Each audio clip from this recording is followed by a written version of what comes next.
Nous découvrons avec notre ami Michel la périphérie de Mandalay en voiture. Et maintenant, nous prenons la direction de Maïmio, station climatique de l'époque coloniale. Nous débuterons notre visite dans une célèbre calèche de l'époque coloniale. De temps en temps, un premier arrêt se fera devant l'église catholique de l'Immaculée Conception qui fut construite pour les soldats britanniques. Dans cette calèche, il ne fallait pas être trop gros ni trop grand pour pouvoir y tenir. Quelques maisons de l'époque justement des Anglais resteront d'une beauté extraordinaire et bien conservées. Aujourd'hui, l'endroit est repris par l'armée birmane. Le jardin botanique date de 1915, créé par un Anglais national, Kanjai Garden. Son climat, cet endroit fut à l'époque anglaise la capitale d'été. Oui, non, mais hier au soir, ce marchand de fleurs. Un morceau de bois, s'il était millions d'années dans la terre, il est devenu transformé comme la pierre. Oh là là. Tu vois? Ah oui, c'est stratifié. Oui, C'est ce qu'on a. Nous avons fait l'ascension de la tour de garde pour observer les alentours et la beauté du jardin.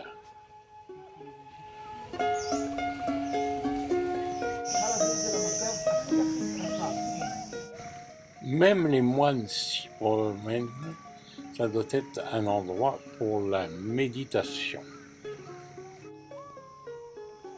Résident aujourd'hui dans la région les descendants de soldats indiens et des palais, les Gourkhas de l'époque des Anglais. Nous continuerons notre voyage en nous rendant à la grotte de Pekshin. Un ruisseau souterrain s'écoule au milieu d'une série de fresques et statues de Bouddha. Tupa. Ici aussi, il faut marcher pieds nus et le short est interdit.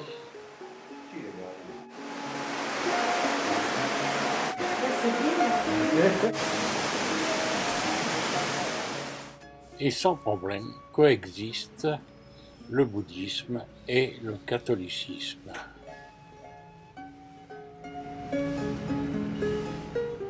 Un peu plus loin, nous verrons des femmes moines faire le marché et la mendicité.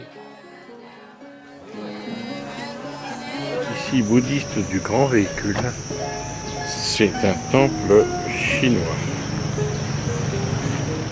Ici sont nombreux les Chinois installés en Birmanie. Il faut bien qu'ils puissent avoir leur culte.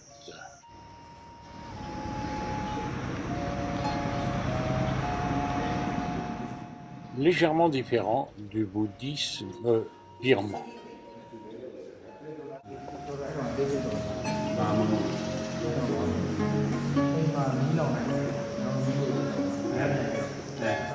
Moins gros, ce vieux chinois médite comme Confucius.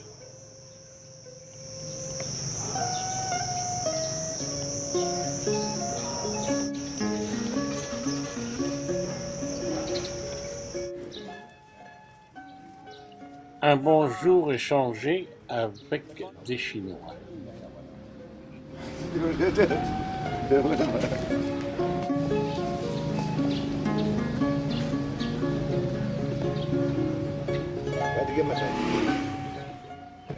Cela va vous sembler bizarre, mais pas de nom à vous donner. Mais surtout, regardez-la bien. Elle est unique.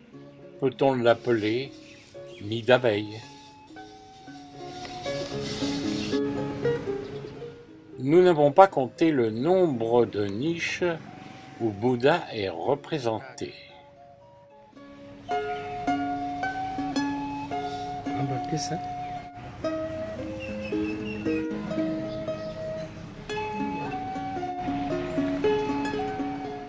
Lorsque la journée finit, Bouddha va se reposer.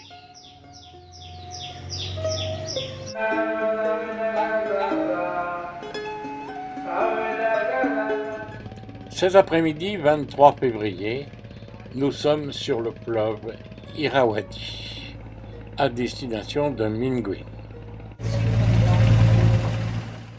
Le capitaine du bateau est très prudent, car les fonds sont peu profonds.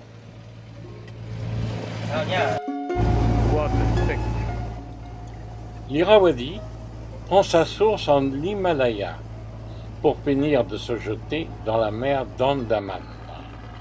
Les alluvions sont considérables. Sa longueur est de 2170 km.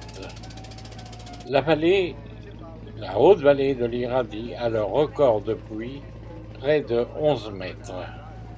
Quant à l'Irrawaddy, le fleuve lui-même, il est surnommé la route de Mandalay, Mandalay Road. Ce coucher de soleil est extraordinaire. Nous sommes à 10 000 km de la France et nous allons passer la nuit sur ce bateau qui est le RV Mingun.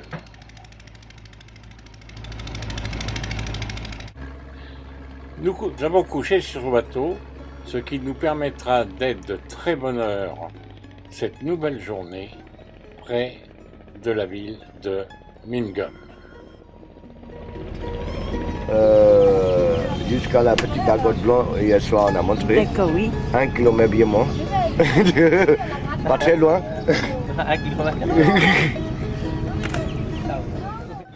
Je vais jouer l'époque des rois fainéants et me laisser transporter dans cette charrette à bœuf, comme au Moyen-Âge.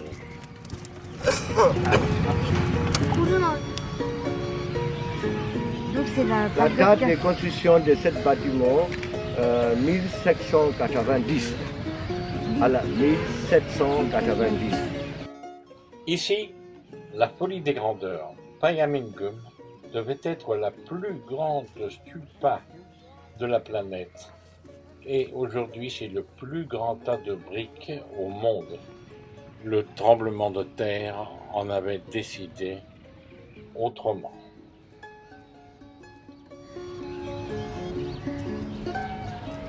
Comme ça. Là, là, là. En tout cas, là, c'est vraiment bien cassé bien en deux, là.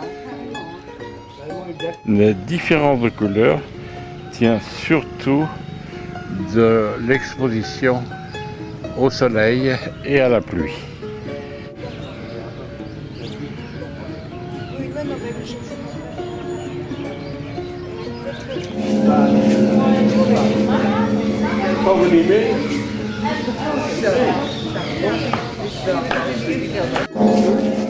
Toujours la folie des grandeurs. En 1808, fut coulée cette énorme cloche de près de 100 tonnes, 4 mètres de haut et 5 mètres à la base.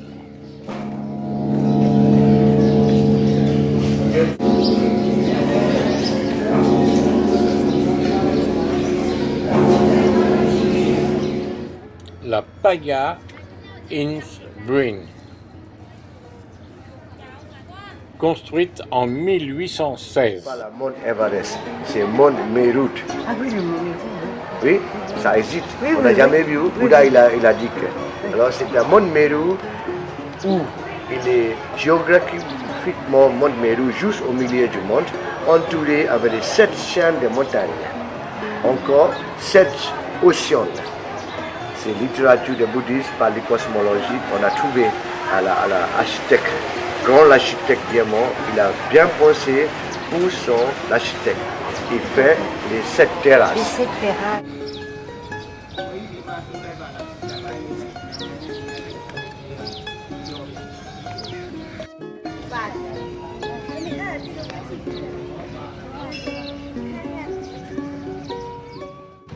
Nous retraversons le centre de la ville, l'avenue principale bordée de différents commerces pour les touristes évidemment. Et là, mon cocher m'attend. Annie et Michel ont été plus courageux et sont revenus à pied. Leur retour au bateau et cette scène vous permet de pouvoir juger la hauteur du changement de niveau du fleuve Irrawaddy. Regardez le sable et la craie. Et du bateau, nous jetterons un dernier regard sur la ville de Mingun. Au revoir.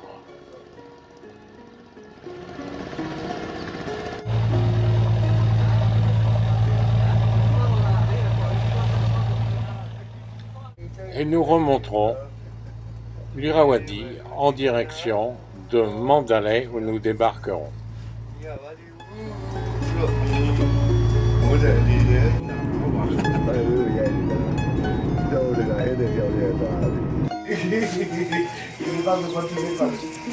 Quand t'es prêt, tu le dis, Jacques. Oui, vas-y. Je suis jaune? Très peu. Très peu. Tu t'en mets peut-être pas assez non Oui, plus. j'en ai pas assez. Je vais pas me passer de presse. En Birmanie, les femmes et les enfants se font une protection pour le soleil avec le Tanaka.